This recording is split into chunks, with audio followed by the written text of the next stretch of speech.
Mm. All right, let's get this thing popping. What it do, people? So, this is the third episode of the So That's What You Think podcast dedicated to having conversations about all parts of a conversation. Not just the parts that make you comfortable, not just the parts that you agree with, but we gonna explore all sides of it. And some of it you ain't gonna, some of it you gonna agree with, and some of it you not gonna agree with, and that's cool. But that's how you grow, hearing different perspectives and being receptive to those those different perspectives, and say, dang, is there a better way to see this or a better way to do this? But it is what it is. So the conversation today, we talking about the entertainment industry. Conversation comes from Cat Williams, put a lot of stuff out. A lot of people been talking about, Cat called the industry out, and Cat, Cat let them know, and all of this stuff right here. Well, the thing about what Cat did and what Cat said is everything Cat said is not the truth. I know a lot of people have taken it as the truth and made it the gospel or whatever, but it's not the truth. It's some inconsistencies in it. Knowing how the industry works, and that's the thing too. So when the Cat Williams things came out, one of the things that I said was I didn't like it for the fact that he brought people who don't know enough about the entertainment industry or the comedy industry to truly speak or understand what he's talking about for real. So, because some of the stuff was true, but people just took it at face value. But is some of the stuff he talked about, and some of the stuff he said, is not as simple as he put it. It's not as simple as, oh, this dude stole his joke. It's a lot go into a joke and who stole it and who didn't steal it, and the difference between a joke and a concept. And the average person who's not in the entertainment industry, who's not in the comedy industry, has no idea what the difference between a joke is and a concept. And that's what I'm talking about. So somebody could be doing something that sounds like another comedian, and they have similar concepts, but that comedian didn't necessarily steal a joke from them. And again, if you're not in the industry, you don't know that. So when you just put people on blast, and people who are not in the industry don't have the proper context and the proper knowledge to have these type of conversations, then it creates chaos, i.e. 50 million views on Club Shay Shay. So what we're going to talk about today, we're going to talk about the entertainment industry. And I'm going to dispel some rumors, and I'm going to address some of the stuff that Cat said, and I'm going to tell you how it works. And you can draw your own conclusion whether Cat was telling the truth or not. And again, this ain't necessarily about Cat Williams. It's about the entertainment industry on a whole. Like, some stuff happens and some stuff just don't happen. J Mac says what it is. What it do, J Mac? So first, let me address. So one of the things that he talked about in the interview, he talked about the casting situation with Rickey Smiley and him. And he's like, ain't no way they gave Rickey Smiley that role. And then Ice Cube came out and said the role was offered to Rickey Smiley first. And then Cat was like, no, there ain't nobody offered no 5'2" dude. And Cat like, no, and Hollywood has never changed the roles of nobody. That's not true. It's not true. Hollywood changes the role of people every single day. So let me break down the anatomy of an audition. So auditions can be done in several different ways. You can do what's called a self-tape, which means that they send you a piece of the script, which is called sides. And you get that piece of the script and you stand in front of a wall or whatever, and you read the script, how you think the character should go, yada, yada, yada. And then you email that to the casting director. Or you have what's called a live read. A live read means you go into with a casting director or typically the casting director first. So you go into live reading, you read that part, the same script and the same sides that that somebody who did a self-tape did, and you go in and read that live in front of the casting agent. Now, if that goes well with a live read, if they're doing live reads, which they do typically do live reads with major parts, And so if the live read goes well, then you're typically asked, you might be asked to come back in and read with the producer or the director or somebody like that, or even another person who's been cast or they're potentially casting in said project. Now, what can happen is you're submitted for auditions by your agent. Your agent can submit you for a role, and once you're submitted for a role, you audition for that role. But what could happen is you can send in a self-tape or do a live read with the director, the producer, and they can say, yo, we like him for this role. And then you read for that role, and then somebody else comes in and they read for that same part better than you, or they fit the look that the casting that they're looking for that role, but they like you. So they can say, you know what? I know you read for, The Mailman. And I know we told your agent that we possibly want to do you with The Mailman, but we want to know, would you be willing to accept the role of the father instead of the role of the mailman? So you've been offered the role of the mailman, no contract and nothing like that. They send a message to your agent, say, hey, we'd like you to put him on hold or her on hold for the mailman. So you're like, cool, so in your head, like, yo, I got the part, I done booked the part of the mailman. But then they call back, say, hey, we want to know, would he mind or she mind doing the role of the father, the role of the mother? So now you've gotten offered the role of the father, the mother. That doesn't mean that you didn't initially get offered the role of the mailman. So when Rickey Smiley says that he was offered the role of Money Mike first, that's a legitimate claim. That could be a legitimate claim. So when Cat said that doesn't happen, that's not true. It happens every day when you audition for roles. I've auditioned for roles where I give you an idea. If you saw what's the movie Coming to America 2. Let me add some of you guys to the screen. Keep your microphones on silent. Let me add some of the people so y'all can feedback all of the little stuff. Let me add you in. All right. So so I auditioned for Coming to America. The role, I don't know if you've seen Coming to America 2, there's a scene where Eddie goes to the house of the son and he's there with the mother and all that right there. And Tracy Morgan, Rodney Perry, and them are all in there, the cousins and stuff. Well, all of us auditioned for that role except for Tracy Morgan. We all auditioned for that role at the same time. We did a live audition. We was all at the casting agent place. We was all there. And I thought I killed it. But once I saw the role in the movie, Rodney Perry got the role and another comedian got a role, but they all were kind of husky because what they did was they fit the look that as if they could be cousins with Tracy Morgan. See what I'm saying? So it didn't matter how good I was or I wasn't. I didn't look like the family member. But they were all kind of, short, stocky like Tracy Morgan. So they all fit the role better. So so then you come to the part where Cat says that, well, Ricky, the part of Money Mike, he was a pimp and all this stuff right here. Well, Cube came out and said that the part of Money Mike changed as they filmed the movie. So that's another thing. Cat say he wrote it. Ice Cube said he ain't write that. We gave him liberties and he added his own flavor to it. Let me explain how that works. So I did a movie with Marvel called Secret Headquarters with Owen Wilson. The director, the way it would go is, and this has happened in other movies too, but typically what they'll do is when you're a comedian or creative, what they'll do is they want it exactly like it is in the script, the first take. Then after the first take, the director will say, okay, do it how you would do it. Then if they like it, ooh, I like that. Give it to me one more time and switch it up.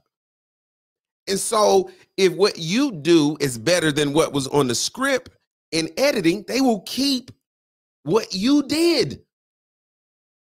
And it just is what it is. You don't get a writer credit for that. It's just part of the creative process. Hollywood doesn't say, Lav helped write this movie. You just dropped some funny lines. And I've had this job called script punch-up writer.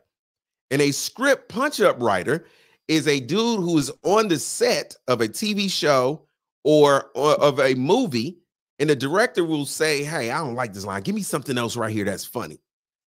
And it is my job to come up with, or the punch-up writer to come up with something funny right there on the spot, because whoever's the actors, they may not be a comedian or comedic actor. So it's your job to give them something funny right there. Guess what also happens with the punch-up writer? You don't get writer credits.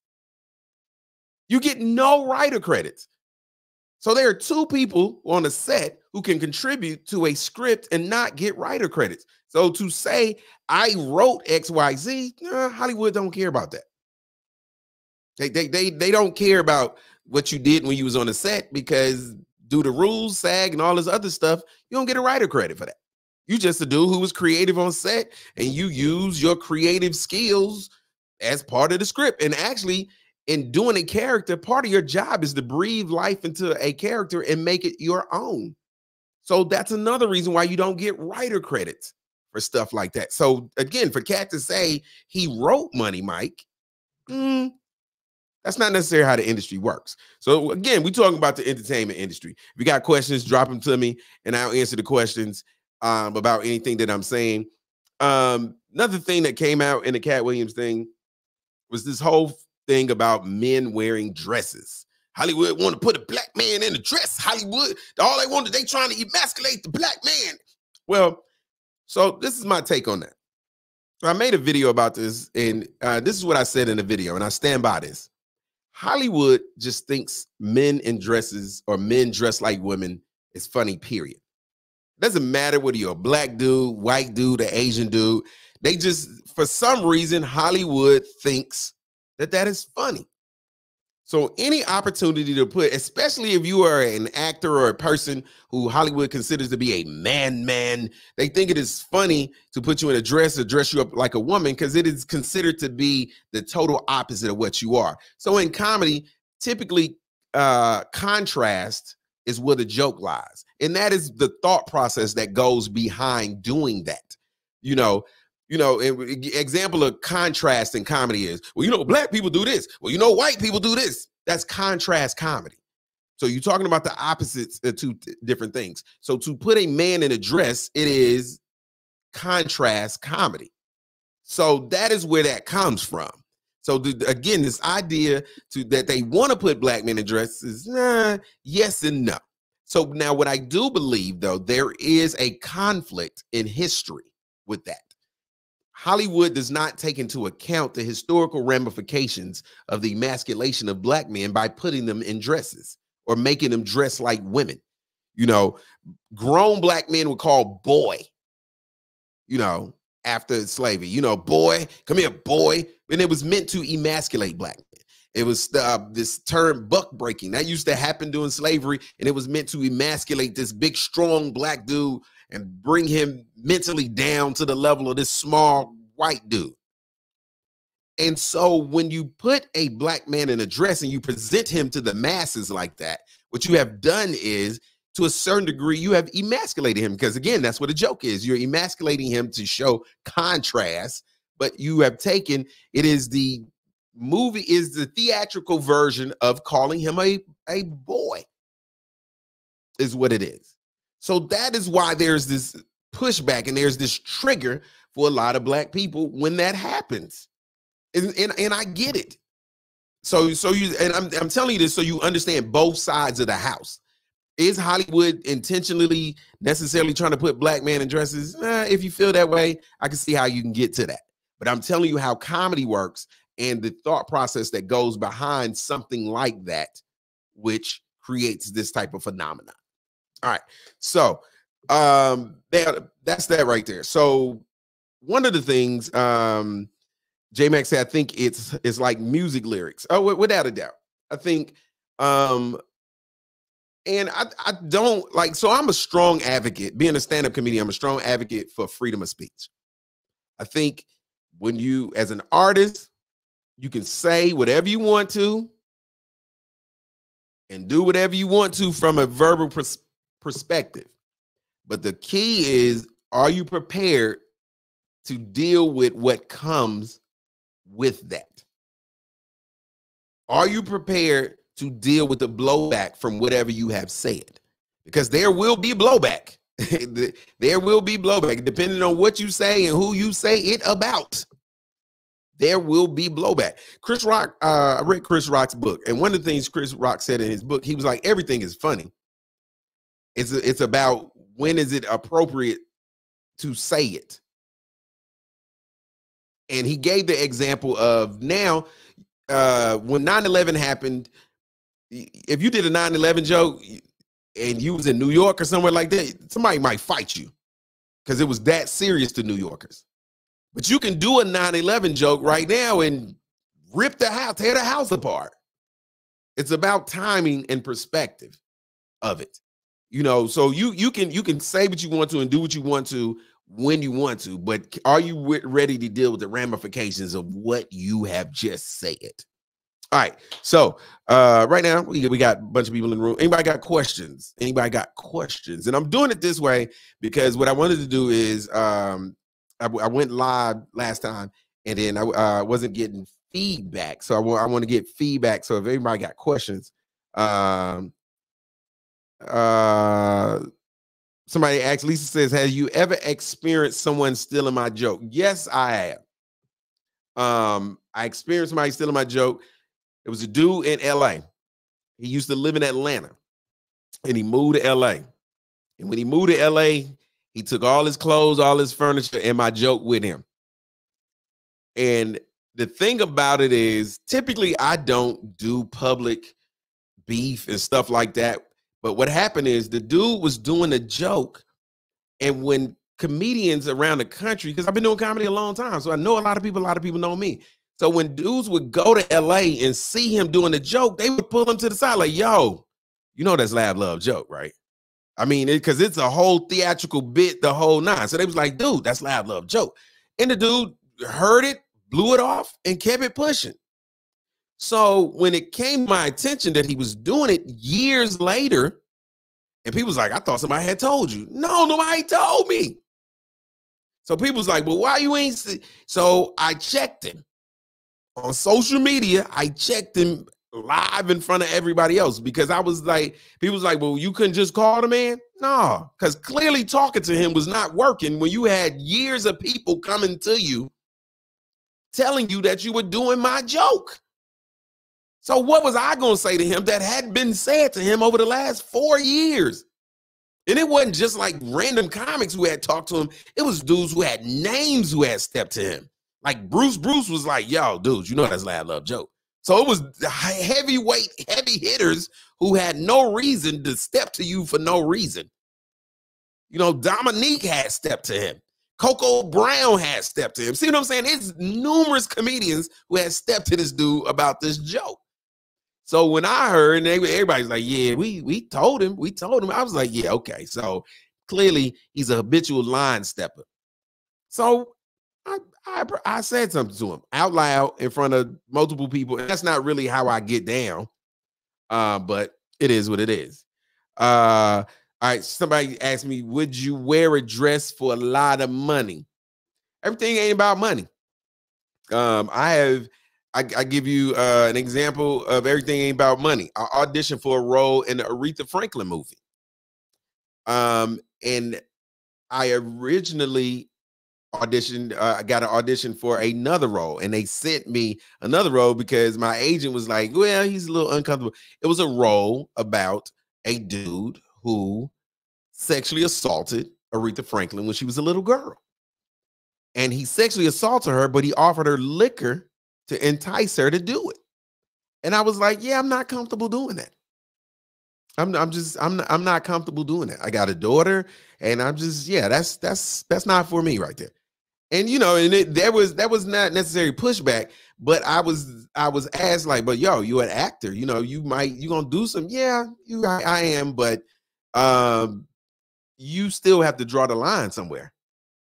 And I was not comfortable playing a child predator who was getting some little girl drunk so he can assault her. I wasn't comfortable with that, so I didn't do that. So, and this was a major film, and who knows, I could have auditioned, killed it, and had this role, but it wasn't worth it. So all money ain't good money. So I'm kind of old school when it comes to stuff like that. All money ain't good money. All opportunities ain't good opportunities. A friend of mine, when I first started doing comedy, some of the best advice I ever got was, don't be scared to say no. Don't be scared to say no. Don't think you got to do everything. Don't think you have to be cool with every project that comes down the pipeline. It's okay to say no. And I do. I say no a lot. I say yes a lot, but I say no a lot too. And some of the stuff I've said no to, it may have hurt me in the long run. And I got a mouth. If I'm 100% honest, I got a mouth. I'm not necessarily, I don't play well with others. And when I say I don't play well with others, I get along with people. But what I don't do is I'm not kissing nobody's ass to be in a circle. I'm not getting ready. I don't drink or smoke. So if I got to drink or smoke to be part of your squad, I'm not doing that either. See what I'm saying? See, so it's a lot of stuff I don't do that put me on the outside of a lot of circles. 90% of comedians have a substance abuse problem. They abuse something, be it weed, be it liquor, cocaine, whatever it is. 90% of comics abuse something. See what I'm saying? So I'm already an outlier because I don't do anything and never have. So just by default, most cats don't fuck with me. You know what I'm saying? Just if I'm keeping it 100, they don't, because when they go out to smoke, I'm not in the smoke circle. When they buying drinks and turning up, Lav is like, yeah, I'm getting ready to go to the crib. So by default, I'm already out the circle. Lisa says, have you ever been on stage and never got a laugh for a joke? Was it hard for you at the beginning of your career? Yes, it was. Wasn't let me say this. It wasn't necessarily hard. I think in all disciplines of entertainment, there is a growing process. And during that growing process, because I became an entertainer at a time where talent mattered. Talent doesn't matter anymore. And I stand on that to a certain degree. Let me quantify that. There was a point in time where you had to be able to sing to be a singer. There's a point in time where you had to be able to rap and be saying something as a rapper to be a rapper. Just like as a comedian, there was a time where you had to have jokes to be a comedian. Well, that's no longer the case. So when I started doing comedy, my biggest thing is I wanted to get funny. I wanted to get funny fast, and I wanted to get funny. So I was at the comedy club every single night. When I first started doing comedy, I was still in the military. I would drive 3 hours every Thursday to do open mic night in Houston from Killeen, Texas. Every Thursday. Then after the show, I would drive those 3 hours back, get 2 hours of sleep, and be up at work at 6 o'clock on Friday. Every Thursday for like 4 months. I did that. So I really wanted to do it.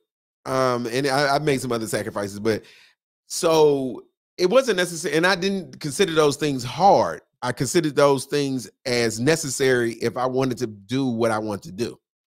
See, that's another thing about the entertainment industry. And I'm glad you brought that up, because I wanted to touch on that. My goal has never been to be good. My goal has always been to be great. And one of the things I've realized about humans is most humans don't understand or realize what it takes to be great. Most people understand what it takes to be good, but they don't understand the level of sacrifice that it takes to be great. And I think because we don't understand that, we create these boogeymen in the entertainment industry, i.e. the Illuminati, i.e. Hollywood's gonna do this to you. It's because we don't understand the level of sacrifice that it takes to be great. Magic Johnson told the story. He was saying that, when he was in college, his coach told him, one of the things he said to push him, he's like, man, you gotta stay in the gym. You in here, you working, you know what I'm saying? You think you putting in work, but you shooting these 200 shots a day. Well, somebody out there shoot 201 every day. And he said when he got to the NBA, he met that person, and that person was Larry Bird. So most people don't understand that. Think about the office you work in. And I always get this analogy for just regular jobs, 9-to-5 jobs, whatever. If you got an office with 20 people working the office, out of those 20, 15, they just want to come do their job every day. They just want to come in, get their paycheck, and go home. They're not going to do any more or any less than what you're asking them to do. They're going to do that job. If the job is to move 10 boxes from point A to point B, at the end of the day, they would have moved 10 boxes, not 9 and not 11. 3 people are trash. They late every day. You got to do they work for them. They don't know their job properly. They trash. They on breaks. They garbage. And everybody in the office hate them. But then you got 2 people. They there early. They know damn near everybody in the office's job. They know the job of people who are connected to your office. They constantly in contact with the boss. And they overachieve. They doing more than is requested. They doing more than is required. They doing everything they need to do and then some. And I think that's society on a whole. I think most people just want to get by. They don't want no problems. They want to be able to provide for their family, put food on the table. They don't necessarily need to be extra, be rich and that like that. I just want to make sure that these lights can stay on, these kids can be fed, and they can keep clothes on their back. And that's all they looking for. They don't want no problems. They ain't out trying to rob nobody's liquor store. They just trying to maintain. Then you got some trash amongst us. That's just garbage. They parked on the yard in your neighborhood. They driving the Dodge Charger up the expressway doing 90, jumping in between lanes. We got some trash that's amongst us. And then you got a select few that's willing to go above and beyond the call of duty. And the thing about it is they willing to do it regardless. Like people think that, once you get successful, that you don't have to work. You got to work twice as hard because you got to maintain. Bill Gates said he still work 17-hour work days. And he Bill Gates. But he still works 17-hour work days. Warren Buffett said he has a 6-day work week. These are billionaires, but they still out here grinding. So what make you think you gonna get to a level of greatness when you complaining about your little 8-hour shift? That's all I'm saying. So most people don't understand what being great is about. They don't get it. Being great is a lot of work. I mean, it's a whole hell of a lot of work. Beyonce ain't Beyonce because she sing better than nobody else. There's plenty of people who sing better than Beyonce, but it ain't plenty of people that have put in that work that B put in. There's other rappers that might be better than Jay-Z, but they ain't willing to put in that work Jigga willing to put in. Michael Jackson. We love Mike.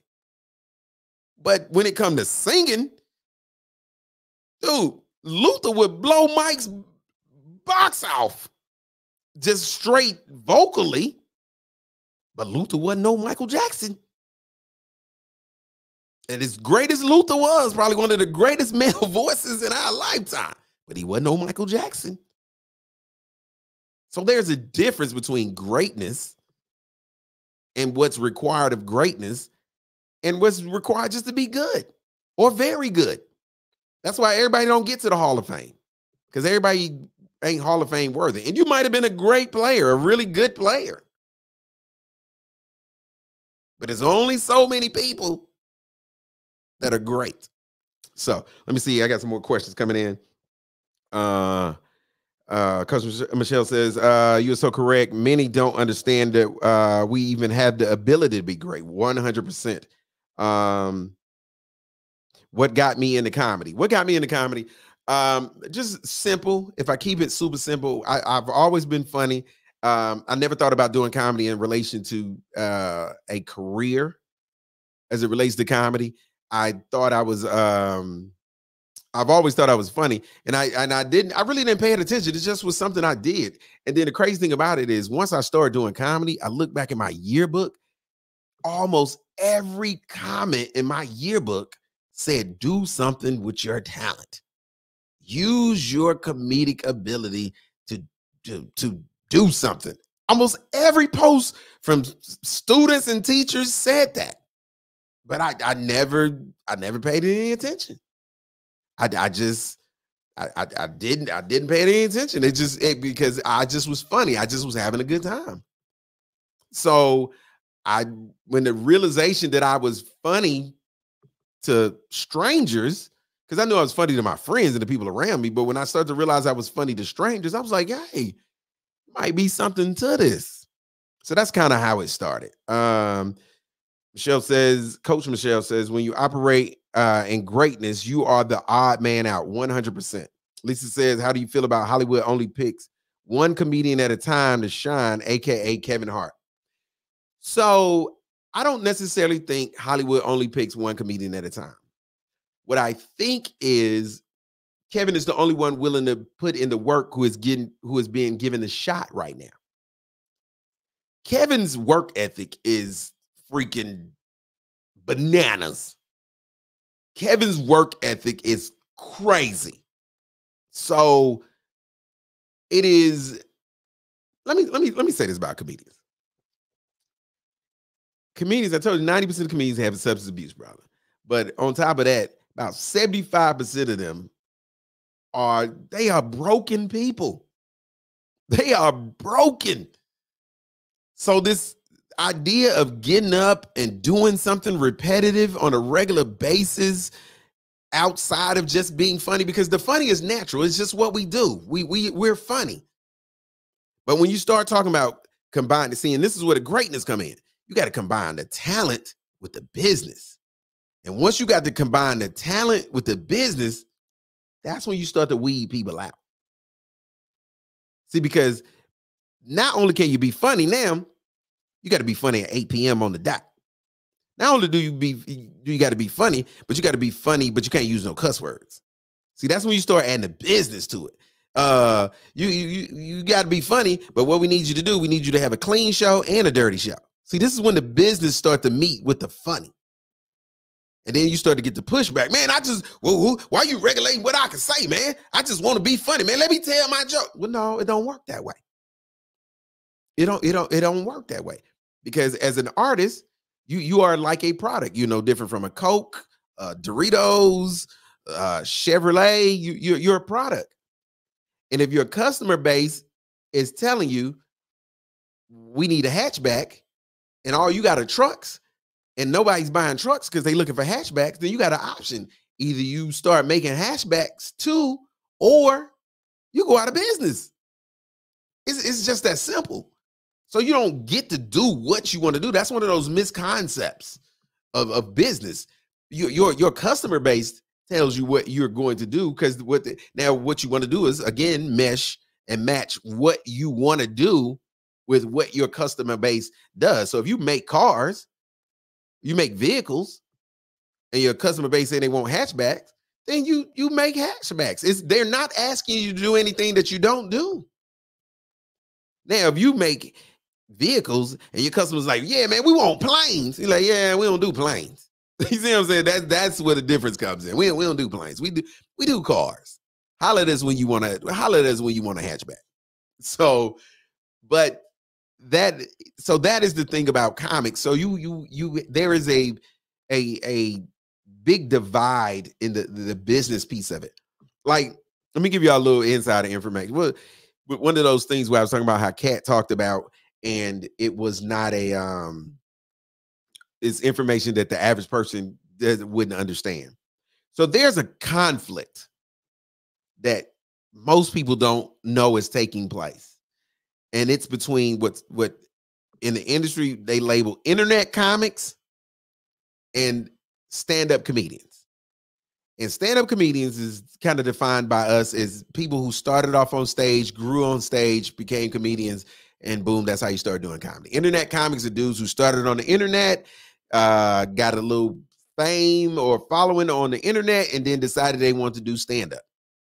Those are internet comics. Well, there's this conflict between the two. Stand-up comics say they ain't real comics. Internet comics say, the hell with you, we sell the tickets. So there's a conflict. The internet dudes are selling the tickets. The comics are, and then a lot of, and not all, a lot of times the internet comics will come, and what happens is they get this following. So they sell tickets. Clubs and promoters care about tickets sold. They don't necessarily care about funny, but they do to a certain degree, but people want to see them. You follow these internet cats and people want to see them live. So you get the opportunity to see them live. You want to go see them live, but you're not taking into account that they're actually not comedians per se. They don't stand on stage and tell jokes. So now this internet person shows up and they're horrible because pranking somebody in Walmart doesn't translate to being on stage. So it's not the same thing. So when they show up and they're terrible, and the show has been put together to where they're closing out the show, and then these people who are traditional comedians who are funny and know how to do stand-up have went on first and killed it, and then you got this person who comes on stage after them who are horrible, it creates this animosity. Because comedians love what we do. So when you come in and you trash like that, but you sold all these tickets and all these people came to see you, there's a sense of disrespect to what we do. Now, on the other side of it, if I'm an internet guy and I can sell, this club seats 300 people, and I done sold out, a show, and we've added 5 shows, how can you tell me that I'm not that dude? How can you tell me I'm not the man? So that's the conflict in the two. Can you tell me I ain't funny? I got 2 million people, 2 million followers who say I'm funny. So what I've learned now that I have dove into the social media aspect of it all, is that there is a difference between the two. But I have a whole different respect for the internet dudes, because it is a different discipline. There's a lot of work to produce content on a regular basis. It's a lot of damn work. I mean, a lot of work to produce it, edit it, and all of this stuff right here. It is work. So it's work. So they got all the respect in the world for having put in all this work and produced all these videos, and it's work. But it's two different muscles. So the stand-up muscle is totally different from the internet muscle. And again, now that I'm able to play in both arenas, they're two totally different things. They are. So now behind the scenes, this is where the conflict comes in. This is where the real animosity comes in, is neither side respects each other and the work that each other are doing. That's where the conflict comes in. Stand-up comedians don't respect the work that these internet guys put in to create this content. Internet guys don't respect all of the miles and the L's that these guys, traditional comedians, have taken working out material, going to clubs every night, and building up a set that is consistent, and that type of work and disappointment that comes along with that. The internet guys, because they've never done it, they don't understand it and they don't respect it. So the two sides don't respect each other and the work that each side has put in, because it just the personalities, it's a whole mess right here. It is. If you can ever come to a show where an internet dude is the headliner and a traditional headliner who's been around for a while is an opener for this dude who's been doing comedy for 2 years, yeah, you get a treat. It is, boy, them personalities, them egos start bumping up against each other, boy. It get real entertaining real fast. And you just got to do like I do. I fall to the back and like, hey, man, at the end of the day, this cat sold these tickets. So these people came to see him or came to see her. And you can feel how you want to feel. But the way you can solve all of this, Mr. Comedian Man who got an attitude with this internet cat, build up your following. Sell your own tickets. That's what you could do. Because the internet is free. You can do the same thing that this cat is doing. He ain't doing nothing that you can't do. But that comes to putting in the work.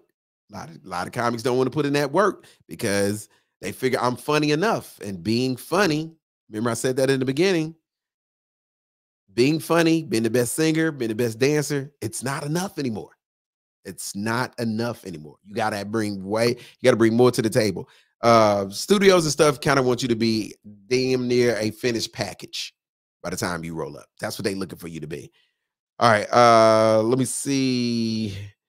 That started during COVID. No, didn't start during COVID. It actually was started before COVID, and it picked up speed during COVID. Lisa says Jerry Seinfeld has had a clean act for years. He and Eddie Murphy started their careers the same year. Different acts, both successful comedians. Oh yeah, without a doubt. It's not about, so what things are about now, it's about finding your tribe. That's where we at with entertainment now. Whereas you had to be in all disciplines before, you don't have to be in all disciplines now. You don't have to appeal to everybody. You just need to appeal to your tribe. And that's what it's about. It's about appealing to your tribe. So you find your tribe and you feed your tribe. Whatever you're doing. If you're a clean comic, you feed those people that want to hear that. If you're a dirty comic, you feed those people that want to hear that. If you talk about sex, that's fine. Because the thing with the internet has done is it has opened up the doors to everybody to reach their audience, whatever your audience is. The hard part is finding your audience in mass enough numbers to where it's profitable for you. That's the trick. Again, and I'm gonna do this last little number thing game with you. Then I'm gonna get up out of here. I don't want to keep you all night. We've been here for a minute, so it's a numbers game.